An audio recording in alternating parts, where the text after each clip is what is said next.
जय माता दी, जय महाकाल। मैं राजगुरु जी महाविद्या आश्रम के मार्गदर्शन में आप लोगों के लिए एक अद्भुत और रहस्यमय साधना आज लेके आया हूँ। महाकाली आकर्षण रुद्राक्ष निर्माण हम कैसे करें, किस रूप में करें, कैसे धारण करें और इसके क्या क्या कार्य हैं, आज मैं आप लोगों को इसके बारे में बताऊंगा। जो अभी तक रहस्य रहा है और रहस्य में रहा है, और इसको करने के बाद कोई ऐसी साधना नहीं है जो साधना आपको सिद्धि ना मिले, जिसमें आप अपने मनोकामनाओं की पूर्ति ना कर पाएँ। इसलिए महाविद्या आश्रम के मार्गदर्शन में जो भी साधनाएं बताई जाती हैं, उसकी जानकारी नए साधकों को या पुराने साधकों को या जिज्ञासुओं को बराबर मिलती रहे, तो आप हमारे चैनल महाविद्या आश्रम को सब्सक्राइब कर लें और बेल आइकन को दबाएं। आज के दौर में कौन नहीं चाहता आकर्षण से युक्त होना। हर कोई चाहता है कि जब वो बात करे तो दूसरे उसकी बातों को ध्यान से सुने। पर क्या ऐसा होता है? वो भी हर किसी के साथ तो नहीं होता होगा। हमारे भीतर अनंत ब्रह्मांड और दिव्य शक्तियों का भंडार है, जिन्हें अगर कोई जागृत कर ले तो असंभव को भी संभव कर सकता है। हमारे भौतिक जीवन की सफलता इस बात पर निर्भर करती है कि हमारे अंदर कितना आकर्षण है।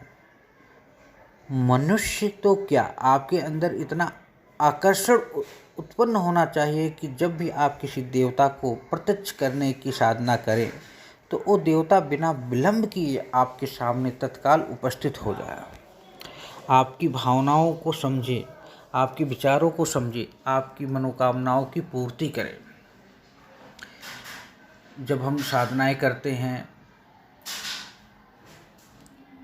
इतर योनियों की, अप्सराओं की, यक्षिणी, योगिनी, परी, शहजाद, पीठ या भूत प्रेत, डाकनी, शाकनी, ब्रह्म पिशाच की, तो साधनाएं जल्दी सिद्ध क्यों नहीं होती? क्योंकि इनको आकर्षण कैसे किया जाए, इनको अपनी तरफ बुलाया कैसे जाए, इसकी विधि हमारे पास नहीं होती। ये सिद्धियां हमारे पास नहीं होती।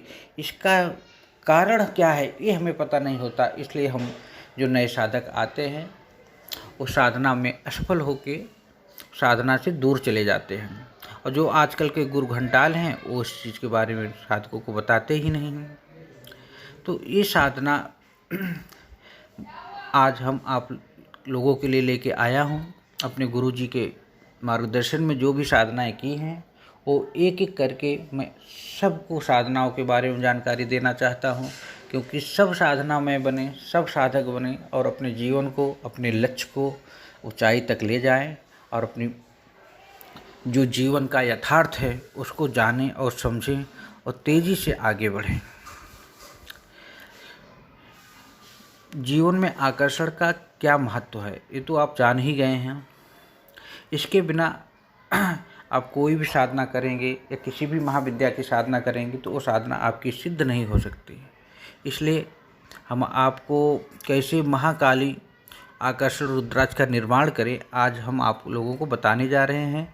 कृपया ध्यान से सुनिए और समझिए और गुरु जी के या सिद्ध गुरु जी के मार्गदर्शन में इस क्रियाओं को संपन्न करें और उसका खुद ही अनुभव करें। कहीं जाने की ज़रूरत नहीं है, किसी से मांगने की ज़रूरत नहीं है। आप साधक हो, साधक मांगता नहीं, साधक छीनता है अपनी ताकत से, अपनी साधना के बल से, अपनी ऊर्जा से, अपनी चैतन्यता से। तो इसलिए आप लोग ध्यान से सुनिए और गुरु जी के मार्गदर्शन में साधना को संपन्न करिए। यह साधना किसी भी रविवार की रात्रि 10 बजे के बाद आपको करना है। आसन या वस्त्र लाल होना चाहिए। मुख आपका उत्तर की ओर हो। सामने बजोट या चौकी जिसे कहते हैं पर लाल वस्त्र बिछाकर उस पर महाकाली का जो सिद्ध यंत्र है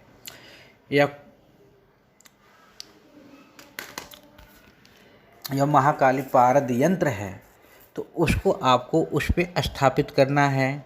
ये आपके लिए उत्तम रहेगा। और साथ में आप सद्गुरु की पूजन करिए, प्रार्थना कीजिए। गणपति पूजन करना है आपको। महाकाली का जो सामान्य पूजन आप जानते हैं वैसे आपको करना है। भोग में कोई भी मिठाई चढ़ाएं, तेल का दीपक जलाना है। अब आप भोजपत्र पे बने हुए सिद्ध यंत्र पर कुमकुम से क्रिंग लिखें। उसके बाद 3 मुखी रुद्राक्ष लाल धागे में पिरो लें। उसके बाद उस कागज को या उस भोजपत्र के विग्रह के सामने उस रुद्राक्ष को रख दें। अब इनका सामान्य पूजन आप करें, जो भी करते हैं, खड़ोपचार पूजन है, सामान्य पूजन। इसके बाद आपको करना है कुमकुम में चावल मिलाकर मूल मंत्र का पाठ करते हुए उन्हें रुद्राक्ष पर अर्पण करते जाएं। एक क्रम आपको 1 घंटे तक निरंतर करना है। इसमें कोई भी माला की आवश्यकता नहीं है।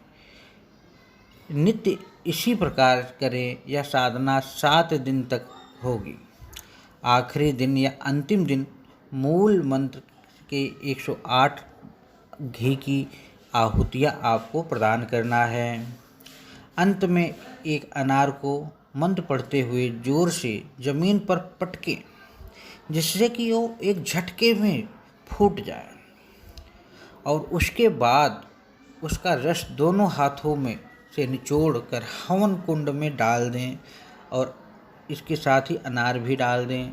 साधना समाप्त हो गई होने पर समस्त सामग्री जो अक्षत है, कपड़ा है, सभी को जल में प्रवाहित करें, भोग दें। नित्य स्वयं खा लिया करें जो भोग देंगे। कुछ आवाज़ या कुछ ऐसी चीज़ें आती हैं तो विचलित ना हों, क्योंकि जब हम साधनाएं करते हैं तो अनंत प्रकार की योनियाँ, अनंत प्रकार की आत्माएं, अनंत प्रकार की शक्तियाँ हमारे चारों तरफ हमको आकर्षित करके या हमारी साधना को भंग करने के लिए हमारे चारों तरफ आती हैं। तो इससे डरने की ज़रूरत नहीं है। मंत्र हम आपको बताने जा रहे हैं।